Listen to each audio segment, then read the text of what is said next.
Internet छात्र छात्री सर्वश्रेष्ठ मित्र ना शत्रु। आजिर यही सम्मानजनक सभारे उपस्थित समस्त विचारक मंडली, शिक्षक और शिक्षयित्रीगण, सम्माननीय अभिभावक वृंद एवं मोर प्रिय सहपाठी बंधुगण समस्त को मोर आंतरिक अभिनंदन। आज मु एक विवादीय प्रश्न उपरे मोर मतामत रखिया जाऊँगी। इंटरनेट छात्र छात्री सर्वश्रेष्ठ मित्र ना शत्रु। मु एही प्रसंग रे इंटरनेट को मित्र भाव में समर्थन करी मोर वक्तव्य आरंभ करुछि। बंधुगण, आजिर डिजिटल जुगरे इंटरनेट हेउछि छात्र छात्री केवल एक उपकरण नुहे, यह हेउछि ज्ञानर एक असरंती भंडार।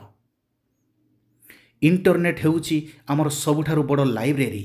गोटे क्लिक रे आमे विश्वर जेकोसी तथ्य, कौनसी विषय उपरे सविशेष तथ्य, यूनिवर्सिटी लेक्चर्स एवं सबुठारु नूतन गवेषणा विषय जानि पारुछु, जहाँ पूर्वर केवल धनी और सहरी छात्र छात्री उपलब्ध थिला, ताहा आज इंटरनेट जोगु गाँवर गरीब पिला पाखरे मध्य पहुँची पारिछि।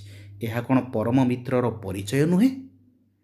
कोविड भली महामारी समय रे जेतेबेले समस्त शिक्षानुष्ठान बंद थिला, सेतेबेले इंटरनेट ही थिला हमर एकमात्र आश्रा।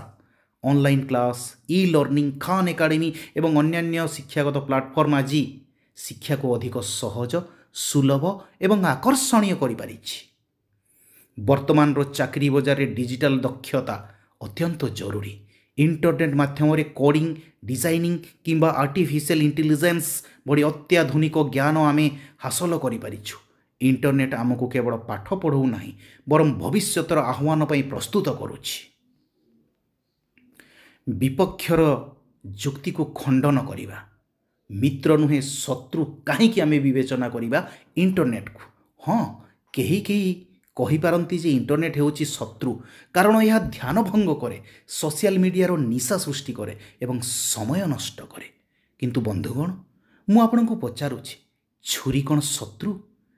छुरी रे जड़े डाक्तर जीवन बंचाती, अथच जड़े अपराधी जीवन नियंती। ठीक सेही परी विपद इंटरनेट रे नाही, विपद आम व्यवहार रे अछि। जदि जड़े छात्र पाठ पढ़ा परिवर्ते ऑनलाइन गेम खेले, तेबे एथिपाई इंटरनेट दायी नुहे। दायी हेउछि सेही छात्रर आत्मनियंत्रणर अभाव। जेपरी खराब सांग मनीष को विपथगामी करे, सेहीपरी अनियंत्रित व्यवहार इंटरनेट को शत्रु रे परिणत करे। इंटरनेट हेउछि एक शक्तिशाली तथा निरपेक्ष साधन। एहाकु आमे केउ दिगरे व्यवहार करिबा ता संपूर्ण भाव में आम उपरे निर्भर करे।